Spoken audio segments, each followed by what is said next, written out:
Olá, me chamo Lucas, sou estudante da UFRB e irei apresentar brevemente este trabalho que tem como autores a minha pessoa e o professor orientador Paulo Fábio Figueiredo Rocha. O futebol de robôs ele é um desafio da robótica móvel que busca incentivar pesquisas e experimentos no ambiente acadêmico na temática de robótica autônoma e multiagente. Os campeonatos de futebol de robôs eles são divididos em categorias de acordo com a estrutura e tamanho do robô, tipo de locomoção e ambiente. A categoria Very Small Size, a qual será utilizada como referência para o desenvolvimento deste projeto, tem como configuração uma partida de futebol de robôs composta por dois times, com cada time possuindo três robôs, e esses robôs eles atuam sem interação humana durante as partidas. O objetivo deste trabalho, então, é a de realizar a modelagem matemática e desenvolver um controlador do tipo Payday para um robô diferencial da categoria Very Small Size de futebol de robôs, aplicando um sistema de controle capaz de fazer com que o robô ele se locomova de um ponto para outro de forma autônoma. Para se obter um controlador que funcione bem e da forma esperada, o seu projeto ele deve passar pela modelagem matemática das variáveis controladas dos robôs para que haja uma relação mais eficiente entre maior desempenho e menor complexidade. Tendo como base a modelagem cinemática e as características de um robô móvel nesta categoria, o robô utilizado neste trabalho é o do tipo diferencial. Este tipo de robô ele possui duas rodas motorizadas que funcionam de maneira independente e mais uma roda chamada roda boba, não motorizada, e que funciona para dar sustentação a este mecanismo. Para a modelagem cinemática, identifica-se os parâmetros necessários para a aplicação de controle. No caso de um robô diferencial, as velocidades v e angular w são as variáveis controladas a partir da representação espacial. Os parâmetros polares utilizados para a modelagem cinemática são a distância euclidiana ρ de t, o ângulo de direcionamento alfa de t e a diferença angular beta de t entre a posição inicial e a posição objetiva do robô em função do tempo t. Calculando através da derivada temporal, o modelo cinemático em malha fechada é definido por esses parâmetros.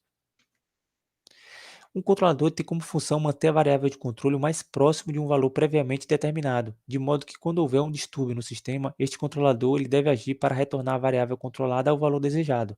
A técnica de controle utilizada neste trabalho é a do tipo Payday, no qual o ajuste do erro, que seria a diferença entre o estado desejado e o estado atual da variável controlada, é feito de forma proporcional, integral e derivativa, em que Kp, Ki e Kd são as constantes dos ganhos proporcional, integrativo e derivativo, respectivamente, e E de t corresponde ao erro do sistema, onde estes ganhos foram encontrados utilizando o modelo empírico de Zygol-Nichols como critério de estabilidade para a lei de controle. Devido à pandemia, não foi possível utilizar o laboratório para realizar testes reais com robôs físicos, e então a solução foi a de desenvolver uma plataforma de simulação que pudesse analisar tarefas de controle de um robô diferencial. Foram analisadas duas maneiras diferentes de se acompanhar o movimento do robô através da sua lei de controle, no intuito de verificar a performance quanto à precisão e velocidade de resposta de cada maneira diferente.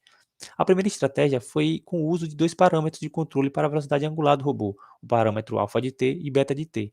A segunda estratégia foi utilizando apenas o parâmetro alfa de t. Comparando as duas estratégias, é possível perceber que os erros de trajetória no uso apenas do parâmetro alfa de t slide à direita são menores do que utilizando os dois parâmetros slide à esquerda. E isso se deve ao fato de que o parâmetro beta de t só se preocupa com a forma com que o robô chegará ao seu ponto objetivo. Retirando deste parâmetro beta de t, a única preocupação do controlador através do parâmetro alfa de t é a de chegar no ponto objetivo sem se preocupar com a forma com que o robô chegará a este ponto. Outra diferença perceptível entre as duas estratégias está no gráfico gerado de velocidades angulares de cada uma. Observe que as velocidades angulares elas são maiores na estratégia 1 no ponto de partida e nos pontos objetivos devido à necessidade de rotação do robô. Entretanto, a velocidade angular ela possui picos de valores menores utilizando os dois parâmetros do que utilizando apenas o parâmetro alfa de t, demonstrando que as curvas executadas pelo robô diferencial ao longo do caminho elas são feitas de maneiras mais bruscas na segunda estratégia do que na primeira estratégia. Na finalidade do futebol de robôs, cada estratégia de movimento testada pode contribuir para uma estratégia de jogo diferente. Pode-se ter um robô que chegue pelo menor caminho até o objetivo, mesmo sem garantir o direcionamento de chegada, se for usando apenas o parâmetro alfa de t, né? Como também pode-se ter uma estratégia em que o robô ele percorra um caminho mais longo, porém chegando a um ponto objetivo com orientação bem definida, usando os dois parâmetros. Provavelmente, ajustes do modelo na aplicação em robôs reais elas sejam necessárias devido à influência de outros sistemas que trabalham em conjunto com o controle, como a visão computacional e os sistemas eletrônico e mecânico.